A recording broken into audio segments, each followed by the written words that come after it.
Video like जरूर कर लीजिए और ऐसे वीडियो लगातार फ्री में पाने के लिए चैनल को तुरंत सब्सक्राइब कर लीजिए और बेल आइकन को जरूर टैप कर लीजिए ताकि आगे भी सारे वीडियो आपको मिलते रहे। यूट्यूब में फॉलो करते हैं तो प्लीज ये वाला फ्री टेलीग्राम चैनल जरूर ज्वाइन कर लीजिएगा। सारे नोटिफिकेशन सारे अपडेट यहीं पे आते हैं, ध्यान रखिएगा। सारे क्वेश्चन अटेम्प्ट करिए और स्कोर अपना तुरंत कमेंट करके बताइए कितने सही हो रहे हैं कितने गलत हो रहे हैं, जल्दी से कमेंट करके बताइए। फ्रेंड्स, मेरा नाम है वैभव और आप लोग देख रहे हैं UPPSC best online coaching YouTube channel. दोस्तों, इंडियन हिस्ट्री बिल्कुल स्टार्टिंग से, मतलब एकदम शुरुआत से अगर आप पढ़ना चाहते हैं तो ये सीरीज आप ही के लिए है।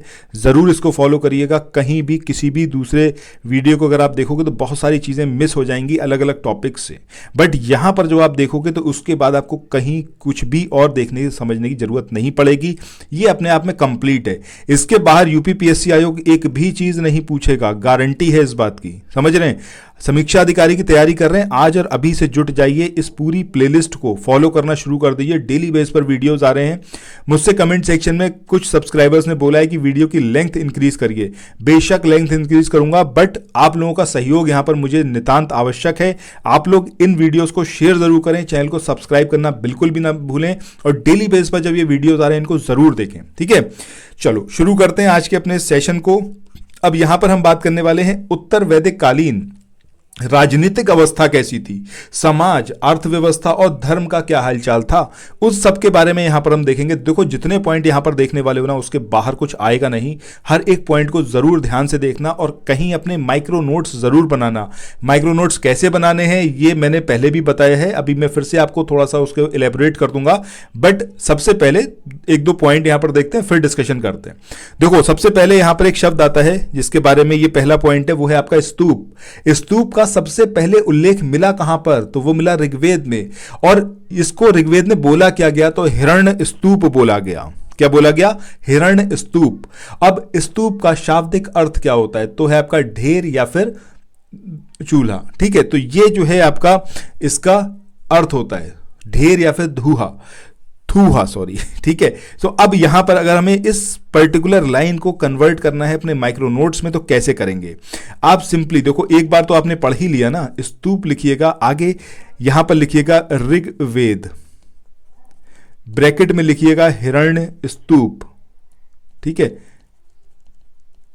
और उसके आगे स्लैश लगा के लिखिएगा क्या अर्थ क्या है इसका? ढेर या फिर आपका थूहा।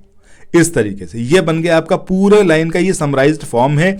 जब भी नेक्स्ट टाइम आप देखोगे तो आपको तुरंत ये स्ट्राइक करेगा, अच्छा स्तूप ये कहां पे है, पहली बार कहां इसका उल्लेख मिलता है? तो वो है आपका ऋग्वेद। बोला क्या गया इसको? हिरण्य स्तूप बोला गया। अर्थ क्या है इसका? ढेर है या फिर थूहा है।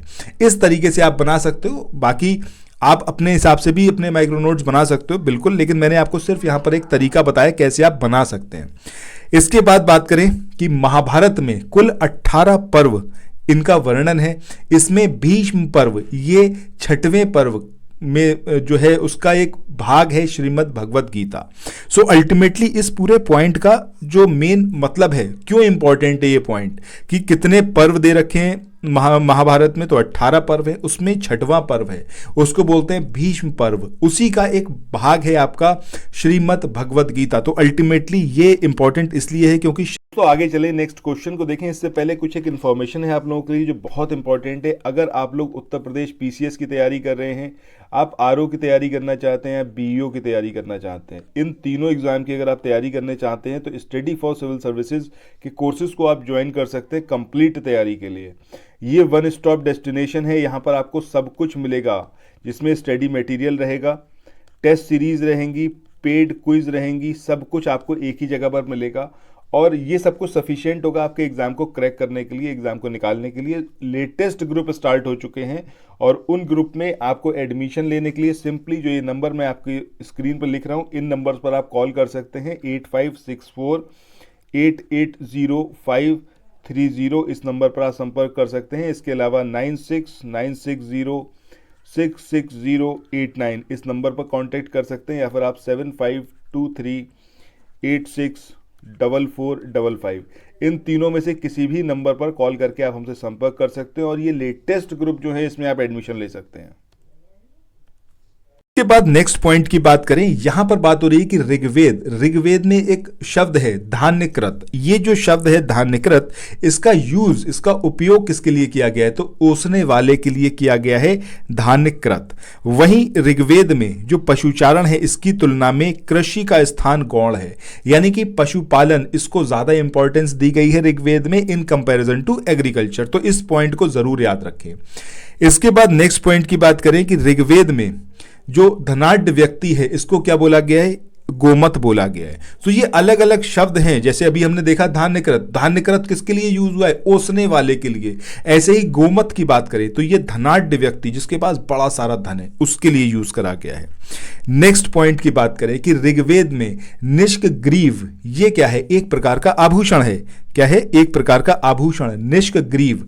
अब कहां पर पहना जाता है? ऑब्वियस सी बात है कि ग्रीवा क्या होता है? ग्रीवा आपके गले को बोला जाता है। निष्क एक आभूषण है, तो गले में पहनने वाला आभूषण, इसके लिए यूज हुआ है आपका क्या? निष्क ग्रीव। नेक्स्ट पॉइंट की बात करें कि वेदों की कई शाखाएं हैं। शाकल शाखा, कौन सी शाखा? शाकल शाखा। ये ऋग्वेद से जुड़ी एकमात्र जीवित शाखा है। और यजुर्वेद की बात करें तो यजुर्वेद को शुक्ल यजुर्वेद या फिर कृष्ण यजुर्वेद की शाखाओं में जो है उसको बांटा गया है। और कौथुम, राणायणीय, जैमिनीय, ये तीन जो है आपकी सामवेद की शाखाएं हैं। सो यहां पर यजुर्वेद की दो शाखाएं, शुक्ल यजुर्वेद और कृष्ण यजुर्वेद। वहीं अगर हम बात कर रहे हैं कौथुम की, या फिर हम बात करें राणायणीय की, या फिर हम बात करें जैमिनीय की, ये तीनों ही आपकी किसकी हैं? सामवेद की शाखाएं हैं।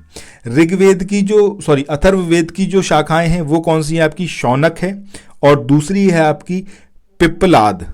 तो ये दो शाखाएं, शौनक और पिप्पलाद, ये किसकी शाखाएं हैं? अथर्ववेद की। तो ये सारे पॉइंट आपको यहां पर याद रखने हैं। इसके बाद नेक्स्ट हम बात करते हैं किसकी? धर्मशास्त्र। ये शब्द आपने बड़ा सुना होगा। अब यहां पर देखना, बड़ा इंटरेस्टिंग पॉइंट आने वाला है कि धर्मशास्त्र में पति के प्रवास में रहने की स्थिति में स्त्रियों के लिए पोषित भर्तिका अथवा पोषित पतिका, इस शब्द का यूज किया गया है।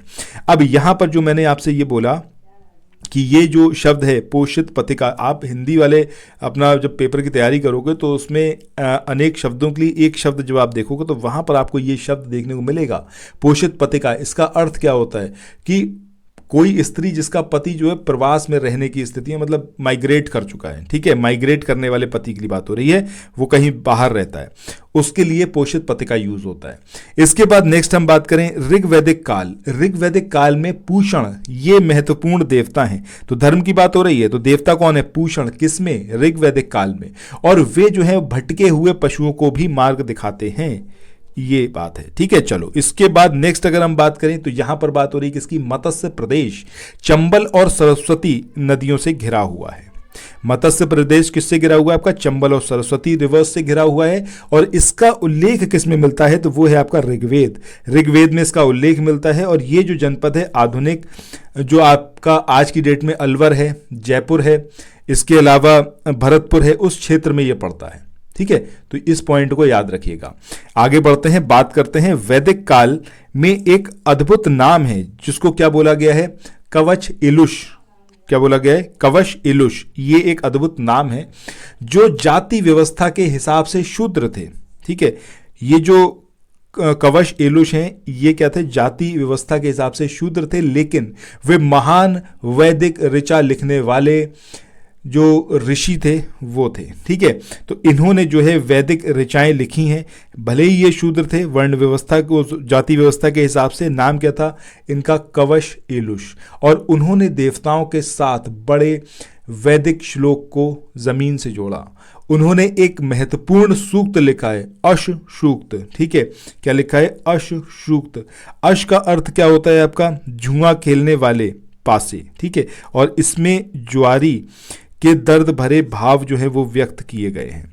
बहुत ही इंपॉर्टेंट है। अब इसको कैसे आप अपने माइक्रो नोट्स में कन्वर्ट कर सकते हैं, ये जरा कमेंट सेक्शन में अगर आप में से कोई बताए तो बताइएगा। इन पूरी 3 लाइनों को आपको छोटे से एक माइक्रो नोट्स में कन्वर्ट करना है, ठीक है। ये कमेंट सेक्शन में बताइएगा कैसे कर सकते हैं आप। इसके बाद अगले की बात करें। अगला पॉइंट यहां पर है कि ऋग्वेद एक संहिता है जिसमें कितने हैं? 10 मंडल हैं। इसको हम पहले भी देख चुके हैं कि 10 मंडल हैं।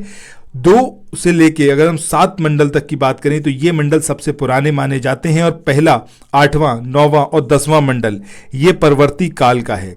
10वां मंडल जिसमें पुरुष सूक्त भी है सबसे बाद का है और इसमें से 7वां मंडल जो है वो ऋषि वशिष्ठ से संबंधित है। ये यहाँ पर मैंने पहले भी आपको बोला है, ये वाला पॉइंट काफ़ी इंपॉर्टेंट है कि ये जो मंडल है, क्योंकि ऋषि वशिष्ठ इनका नाम आपने 100% सुना होगा, काफ़ी इंपॉर्टेंट ऋषि रहे हैं और इनके ऊपर क्वेश्चन पूछा गया है।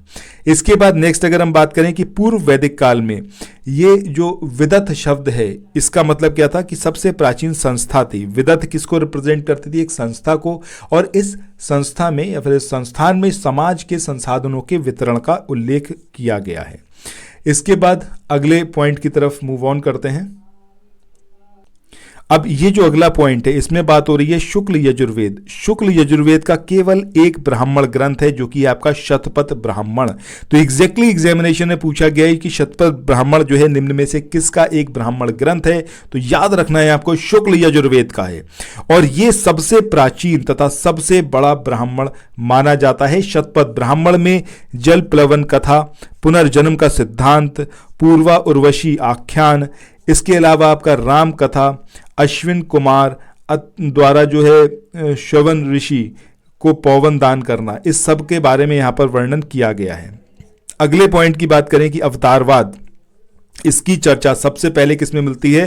उसमें आपका भगवत गीता में मिलती है अवतारवाद की। ठीक है, तो ये बहुत ही इंपॉर्टेंट पॉइंट है भैया, इसको जरूर याद रखना। इसके बाद मूव ऑन करते हैं नेक्स्ट पॉइंट पर।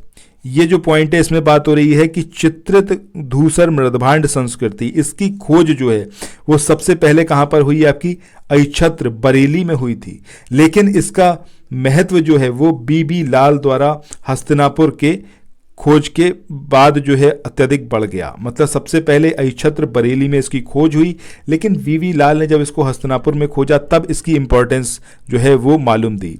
अगले पॉइंट की बात करें कि उत्तर वैदिक कालीन जो पांचाल राज्य था उसमें प्रवणा जावली और अरुणी जैसे अनेक दार्शनिक हुए।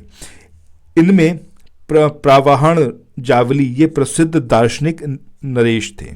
अगले पॉइंट की बात करें कि जो आपका हिंद यूरोपीय भाषा, इसका सबसे पुराना उदाहरण जो है वो इराक में पाए गए लगभग 2200 ईसा पूर्व के एक अभिलेख से मिलता है। नेक्स्ट पॉइंट की बात करें कि वेदों को सही ढंग से समझने के लिए वेदांग की रचना हुई। इनकी संख्या कुल कितनी है? आपकी 6, जिसमें कौन कौन से हैं? शिक्षा है, कल्प है, व्याकरण है, निरुक्त है, छंद है और ज्योतिष है। ये आपको एज इट इज याद रखने हैं कि 6 जो आपके वेदांग हैं ये कौन कौन से हैं? शिक्षा है, कल्प है, व्याकरण है, निरुक्त है, छंद है और ज्योतिष है। और इसे जो है चतुष्षणी व्रत भी कहा जाता है। पिंगल द्वारा रचित ग्रंथ छंद शास्त्र इसका प्राचीनतम ग्रंथ है। ठीक है, सो आज के इस सेशन को अब यहीं पर एंड करते हैं। आई होप ये वाला वीडियो आप लोगों के लिए इन्फॉर्मेटिव रहा होगा और मैं चाहूँगा कि चैनल को सब्सक्राइब करना बिल्कुल भी मत भूलना और समीक्षा अधिकारी का जो पेपर है आपका उसके लिए पूरी जी जान से आप लोग लग जाइए, बिल्कुल भी इसमें आप कोताही मत बरतिए। Thank you so much, have a nice day, bye bye.